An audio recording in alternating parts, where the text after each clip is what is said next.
Welcome मेरे प्यारे बच्चों, आप सभी का इस चैनल मैथमेटिक्स विद राज में एक बार फिर से स्वागत है। मैं आप लोगों के लिए क्लास 10 का जो आपका जैसा कि सिलेबस है उसके हिसाब से हर वीडियो बना रहा हूं। जो सिलेबस है उसी हिसाब से आपका सब कुछ वीडियो डाला जा रहा है। इस चैनल का में प्लेलिस्ट बनी क्लास 10 के नाम से, उसमें देखेंगे तो आपका जो सिलेबस है यूनिट 1, यूनिट 2 का दूसरा चैप्टर चल रहा है, उसके पीछे के जो चैप्टर है उस बहुत ही सिस्टमेटिक, बहुत ही अच्छे ढंग से बनाए गए हैं। उनको यदि आप अच्छे से देखेंगे तो आपको परीक्षा में 100% मार्क मिलना निश्चित है, इसलिए उसको जरूर आप देख लीजिए। यदि आप, जैसा कि मैं बोल रहा हूँ कि यदि आप देख लेंगे आपका 100% मार्क निश्चित है। मेरे पूरे वीडियो जो मैं डाल रहा हूँ आपको बोर्ड के एग्जाम के हिसाब से बना रहा हूँ। तो चलिए, मैं अभी जो ले रहा हूँ वो ये ले रहा हूँ कि आपका ये जो क्वेश्चन है ये बोल रहा है कि फॉर्म बनाइए, मतलब बनाइए, क्या बनाइए? पेयर ऑफ लीनियर इक्वेशन, रेखीय युग्म समीकरण बनाइए। और उनको जब आप एक बार बना लीजिए तो फिर उनको सलूशन कीजिए एलिमिनेशन मेथड से। तो ये जो सब क्वेश्चन है वो वर्ड बेस्ड है। आपको देखिए, समीकरण दो तरह से होते हैं। समीकरण एक ये होता है कि आपको दिया रहे सीधा समीकरण, जैसे x + 2y = 7, 3x - y = 12। इस प्रकार यदि आपको दिया है तो फिर इसको हल करने के लिए आपको क्या करना पड़ता है? या तो एलिमिनेशन मेथड, या तो सब्स्टिट्यूशन मेथड, विलोपन विधि, या प्रतिस्थापन विधि, या ग्राफी विधि, जैसा भी आपको कहे उस हिसाब से कर सकते हैं। लेकिन यदि कुछ ना बोले तो ग्राफी विधि करने में थोड़ा दिक्कत ये होती है कि ग्राफ वहां पर ग्राफ से उसका सलूशन किया जाता है, तो वो विधि व्यवहारिक रूप से आमतौर पर सिर्फ जब परीक्षा पूछी तभी यूज की जाती है, अन्यथा बाकी प्रतिस्थापन या विलोपन विधि का यूज किया जाता है।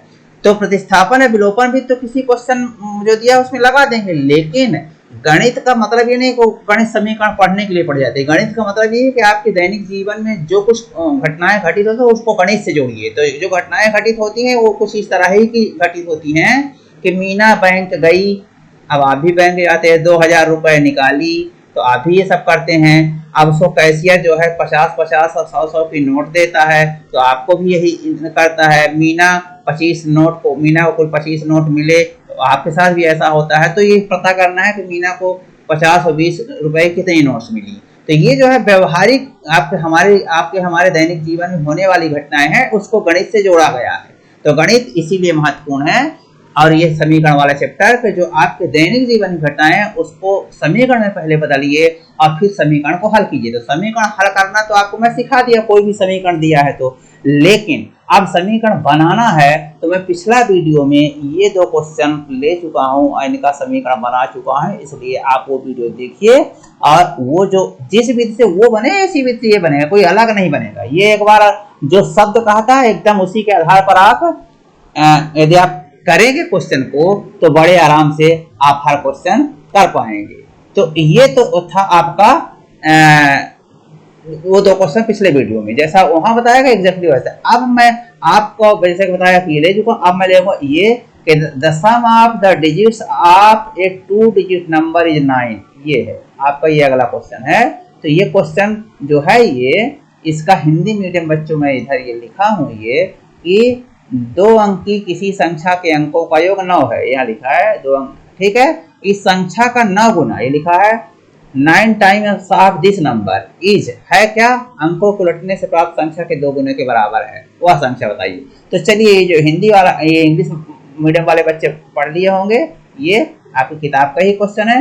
आप यहाँ भी पढ़ सकते हैं, देख सकते हैं। ये इंग्लिश ये पढ़ लिए होंगे। जब आप ये पढ़ लिए तो ये हिंदी मीडियम वाला है, ये हिंदी मीडियम वाले पढ़ लें। और अगले पेज पर हम इसको जो है इसी को कॉपी कर लेते हैं और अगले पेज पर चलते हैं और इसको हल करते हैं। तो चलिए, ये कॉपी हो गया और अब इसको करते हैं। ये 2 अंकी किसी संख्या के अंकों का योग 9 है।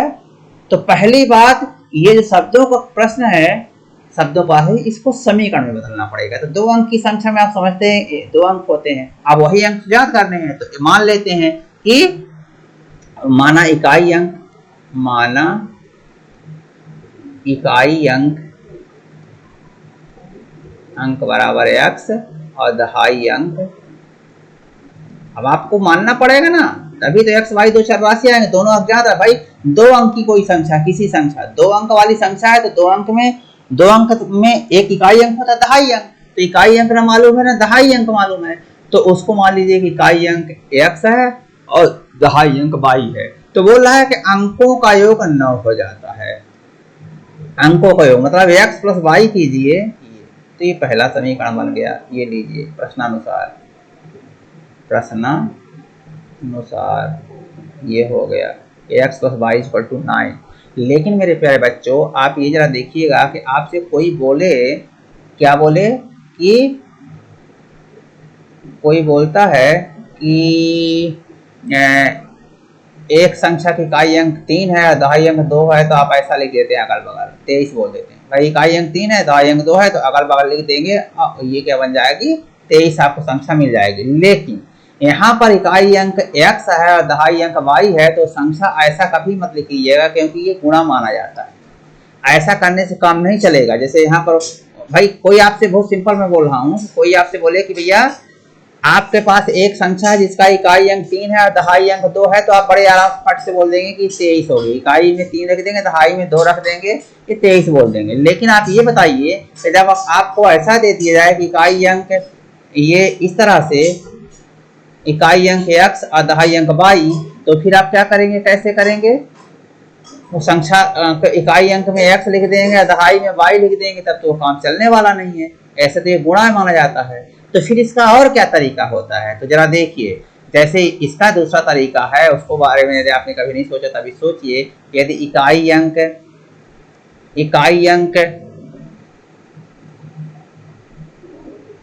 3 है और दहाई अंक 2 है, तो आप 23 ऐसे भी लिख सकते हैं कि इकाई अंक 3 है तो 3 गुणे 1 और दहाई अंक 2 है तो 2 गुणे 10। दहाई में 10 का गुणा, इकाई में 1 का गुणा करके जोड़ दीजिए। तो देखिए 3 1 कम 3 और 2 हम 20, तो 3 धन 20 इक्वल टू 23 हो गया कि नहीं हो गया? वो 23 मिल गई। तो आपसे कोई बोले कि भैया इकाई अंक 3 है और दहाई अंक 2 है, तो आप डायरेक्ट भी ऐसा लिख सकते हैं। आप मैथमेटिक्स के नियम के तहत भी ऐसा लिख सकते हैं कि इकाई में 3 है तो 1 का गुणा कर दीजिए उसमें, और दहाई में 10 है तो 10 का गुणा करके और जोड़ दीजिए, तो जो संख्या मिलेगी वो वही मिलेगी। एग्जैक्टली यहाँ पर भी आप ऐसे ही करना पड़ेगा, अन्यथा ऐसा लिख देंगे तो ये गुणा मानी जाएगी। यही तो यहाँ पर मेन कहानी है। तो अब आप लिखिए इकाई अंक x है तो x में 1 का गुणा कर दीजिए, और दहाई अंक y है तो y में 10 का गुणा कर दीजिए, तो संख्या क्या हो जाएगी? आता है संख्या, यानी जो मूल संख्या है वो संख्या बराबर क्या हो जाएगी? x गुणे 1। जैसे यहाँ 3 गुणे 1 किया गया इकाई अंक में, तो x गुणे 1, दहाई में y है, तो अब इसको करेंगे तो x गुणे 1 तो x हो जाएगा, और सॉरी y गुणे 10 है, ये y गुणे 10, तो ये 10y हो जाएगा। ये प्लस ये जोड़ा है, जैसे यहाँ पर ये जोड़ा गया था, ये जोड़ा गया था, वैसे यहाँ पर जोड़ा गया है, तो ये हो जाएगा 10y। और इस प्रकार ये जो है तो मूल संख्या है। आपको ये ध्यान देने की जरूरत है कि यही जो है ये मूल संख्या है। जो आपको संख्या बोल रहा है एक 2 अंकों वाली संख्या है, तो 2 अंकों वाली संख्या ये आय है। जब आप x y निकाल लेंगे, यहाँ रख देंगे, तो संख्या मिल जाएगी। लेकिन संख्या ऐसी होगी, ऐसी मत लिखिएगा। ये कॉन्सेप्ट मैं आपको बहुत अच्छे से इसलिए बताता हूँ हमेशा कि कभी बच्चों को पूरी लाइफ में उससे संबंधित कोई दिक्कत ना हो। तो ये मैं आपको बता दिया, मिटा दिया। कोई दिक्कत हो तो बैठ करके देख सकते हैं। तो ये हुआ आपकी वो संख्या, ये तो संख्या हुई। लेकिन ये तो संख्या जब आपको देखिए बहुत सिंपल है कि इकाई अंक दहाई अंक मान लिए, तो यहाँ तक अपने सब चीज मिलेगी। अब प्रश्न के हिसाब से चलिए कि 2 अंक की किसी संख्या के अंकों का योग 9 है, तो अंक x और y है, अंक इकाई अंक x है, दहाई अंक y, तो उनका योग करना है, तो x plus y equal to 9 हो गया। इस संख्या का 9 गुना, अब ये संख्या, ये अब आपको ये लेना पड़ेगा क्योंकि संख्या बोल रहा है। अब आप ऐसा नहीं लिख देंगे इकाई अंक x दहाई अंक y, तो इसका 9 गुना कर दीजिए। संख्या, ये संख्या है आपका, तो इस संख्या का 9 गुना प्रश्नानुसार आपको करना पड़ेगा। तो पहला काम ये किए प्रश्नानुसार, और दूसरा काम ये करेंगे कि संख्या का 9 गुना ये हो जाएगा x प्लस 10y। अब आप बोल रहा है कि अंकों को उठने पर प्राप्त संख्या।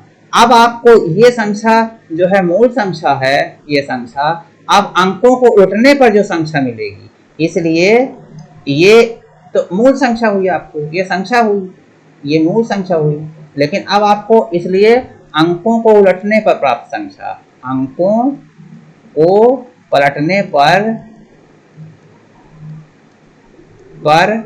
प्राप्त संख्या, प्राप्त संख्या क्या हो जाएगी? देखिए अभी x के स्थान पर y था, y के स्थान पर है, तो अब ये ऐसा हो जाएगा, यानी इकाई में अंकों को रखने पर इकाई में अभी y चला जाएगा, दहाई में था तो इकाई में चला जाएगा, और x इकाई में था दहाई में चला जाएगा। जब ऐसा होगा तो फिर क्या हो जाएगा? दहाई में x चला जाएगा तो उसमें 10 का गुण हो जाएगा, 10x हो जाएगा, और इकाई में y चला जाएगा तो उसमें 1 का गुण हो जाएगा, y हो जाएगा। इस प्रकार की संख्या जब अंकों को पलट देंगे तो इस प्रकार हो जाएगी। मूल संख्या ऐसी है और अंकों को पलटने पर ऐसी हो जाएगी, x y के स्थान बदल जाएगी। हाँ, x 10x हो जाएगा, ये y हो जाएगा। तो अब ये वाला समीकरण जो दूसरी शर्त दे रहा, पहली शर्त तो ठीक है, पहली शर्त से तो आप आसानी से हल कर दिए, x प्लस आसानी से समीकरण बना लिए एक तो ये वाला, ये पहली समीकरण से। लेकिन दूसरी समीकरण में आपको ये जो दूसरा समीकरण है, तो इसको बनाने के लिए आपको क्या करना पड़ेगा? इस संख्या का 9 गुना, मतलब जो संख्या दी है ये, इसका 9 गुना अंकों के पलटने से प्राप्त संख्या, तो अंकों के पलटने से ये संख्या प्राप्त हुई है उसके 2 गुने के बराबर है। तो अब अंकों के पलटने से जो संख्या प्राप्त हो गई है आपको, उसका 2 गुना कर दीजिए। ये जो संख्या प्राप्त हुई तो 2 गुणे 10x प्लस y ऐसा कर दीजिए। तो ये जो इस संख्या का 9 गुना ये वाला है, अंकों के पलटने के बराबर है, ये दोनों बराबर हो जाती है। अभी इसको यदि आप सरल करें तो यहाँ से जरा देखिए क्या हो जाएगा? 9x प्लस 90y, ये गुणा कर दीजिए, इसके अंदर ये गुणा है, 9 गुना मतलब गुणा, और इज इक्वल टू ये 10 दूना 20x और प्लस ये 2y। आप जरा देखिए इनको इधर उधर कर लीजिए तो ये क्या हो जाएंगे? आसानी से आपके साफ हो जाएंगे। x को ये 9x है तो इधर भेज दीजिए तो माइनस में आ जाएगा, ये 2y इधर प्लस में है तो इधर भेजिए तो माइनस हो जाएगा। तो 90y को हम कहीं नहीं ले जा रहे हैं, इधर इधर नहीं दे रहे, तो 90y माइनस 2y, इसको हम इधर ले गए तो ये 2y हो गया। अब ये 20x को हम किधर भी नहीं ले गए, यहीं पर रखें, लेकिन इसके साथ इधर x कर दिए हैं तो माइनस 9x। अब इस प्रकार ये क्या हो गया? आप देख रहे हैं कि ये 90y यानी 88y हो जाएगा, और 90y में 2y, 90 में 2y कम हो जाएगा तो 88 हो जाएगा, और ये 20 में 9 कम हो जाएगा तो 11 हो जाएगा, 11x। और इस प्रकार ये 11 का इधर गुणा इधर भाग कर देंगे तो इधर 88y बटे 11 इक्वल टू x, और ये 8 हो गया। और इस प्रकार x is equal to 8y, ये दूसरा समीकरण मिल गया। तो आपको ये पहला समीकरण ये मिला था और दूसरा समीकरण ये मिल गया।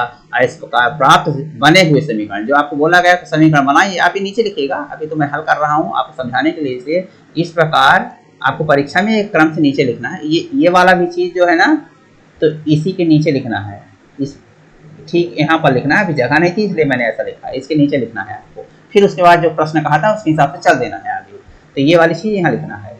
तो इस प्रकार प्राप्त समीकरण जो आपने समीकरण बनाया वो किस तरह से प्राप्त हुए? एक पहला ये कि x plus Y is equal to 9 समीकरण 1, और दूसरा इसको आप कह सकते हैं चूंकि विलोपन विधि से कह रहा है तो इसको आप इधर लिख सकते हैं कि x इक्वल टू 8y है तो x minus 8y equal to 0, ये दूसरा समीकरण। तो दूसरा समीकरण x minus 8y equal to 0, ये दूसरा समीकरण। अब ये दो समीकरणों को बड़े आराम से फटाफट हल कर दीजिए, जैसा कि मैं विलोपन विधि सब समझा चुका हूँ, 1 सेकंड का काम है। तो ये 1y प्लस 8y ये प्लस हो गया है, तो ये क्या हो जाएगा? ये x कट जाएगा, तो ये y मतलब 1y और ये 8y ये प्लस माना जाएगा तो 9y हो जाएगा। और ये 9 में ये माइनस 0 अभी माइनस हो गया इसका चिन्ह, तो 9 में 0 घटाएंगे तो 9 ही आएगा। और इस प्रकार y इक्वल टू 9y इधर गुणा है तो इधर भाग हो जाएगा, तो 9 बटे 9 इक्वल टू 1। तो y का मान 1 आ गया। अब y का मान जब 1 आ गया तो किसी भी समीकरण चाहे 1 चाहे 2 में रख देने पर y इक्वल टू 1 समीकरण 1 में रखने पर एक ये है समीकरण x plus Y equal to 9, तो x प्लस 1 y के स्थान पे 1 लगे इक्वल टू 9, तो x इक्वल टू 9 माइनस 1 हो जाएगा 8।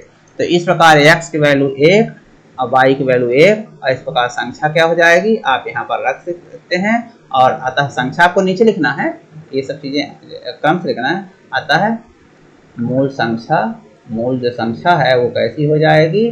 x के स्थान पर 8, अच्छा है आप डायरेक्ट लिख सकते हैं इकाई के स्थान पर 8, दहाई के स्थान पर, क्योंकि संख्या मालूम हो गई ना, इकाई के स्थान पर 8, दहाई के स्थान पर 1, ये 18। अच्छा यहाँ रखेंगे तो भी वही आएगा, 18 आएगा, तो मूल संख्या 18 हो गई। इस प्रकार आपका ये आंसर प्राप्त हो गया। तो मेरा मकसद तो सिर्फ यहाँ तक समीकरण बनाना, समीकरण बाद में आपको हल करना जानना चाहिए, क्योंकि मैं वो पूरी चीज़ बता चुका हूँ, उसको पूरे सभी वीडियो पड़े हैं और फिर भी मैंने यहाँ पर हल कर दिया आपके लिए। अब लेकिन आप ध्यान रखिएगा कि आप जब एक बार समीकरण बना लें तो फिर आप क्वेश्चन को विलोपन विधि या प्रतिस्थापन में जैसा बोल रहा है उससे हल कर दीजिए। लेकिन यहाँ पर ये जरूर ध्यान रखना है, यदि आपको ये कुछ दिक्कत हुई है तो वीडियो बैक करके एक दो बार देख लीजिए क्या मैं कहा हूँ, क्या कहना चाहता है क्वेश्चन। क्योंकि क्वेश्चन में समीकरण बनाने के लिए आपके कॉन्सेप्ट क्लियर होने चाहिए कि संख्या की इकाई अंक दहाई अंक आया है तो उससे संबंधित क्या कॉन्सेप्ट होता है इकाई दहाई अंक से। अगर इकाई दहाई अंक कॉन्सेप्ट क्लियर नहीं है तो फिर ये क्वेश्चन का समीकरण बनाने में दिक्कत होगी। तो जब समीकरण आपको बनाना होता है ना, तब आपको ये सब चीज़ों की बहुत ज़रूरत होती है और यही बच्चे गलती करते हैं। तो ध्यान रखिए समीकरण बनाते समय सब कॉन्सेप्ट यदि क्लियर है तो समीकरण बन जाएगा और फिर वो समीकरण हल हो जाएगा।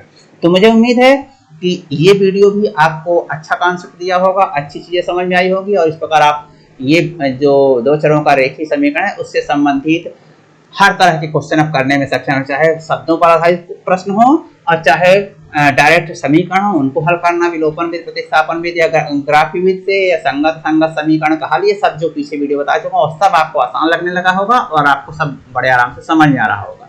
तो ये तो था, ये क्वेश्चन आपको अच्छे समझ। अब ये जो दो क्वेश्चन बच रहे हैं इनको मैं अगले वीडियो में लेता हूँ। अगर ये वीडियो आपको अच्छी लगी, आपको अच्छा चीज़ समझ में आया, जैसे ये क्वेश्चन मैं लिया और इसके पहले ये दो क्वेश्चन ले चुका हूँ, तो इस चैनल को सब्सक्राइब कर लीजिए, वीडियो को दोस्तों में शेयर कर लीजिए, एक लाइक कर दीजिए। मिलते हैं अगले वीडियो में इन दो नए क्वेश्चंस के साथ, तब तक के लिए बहुत बहुत धन्यवाद।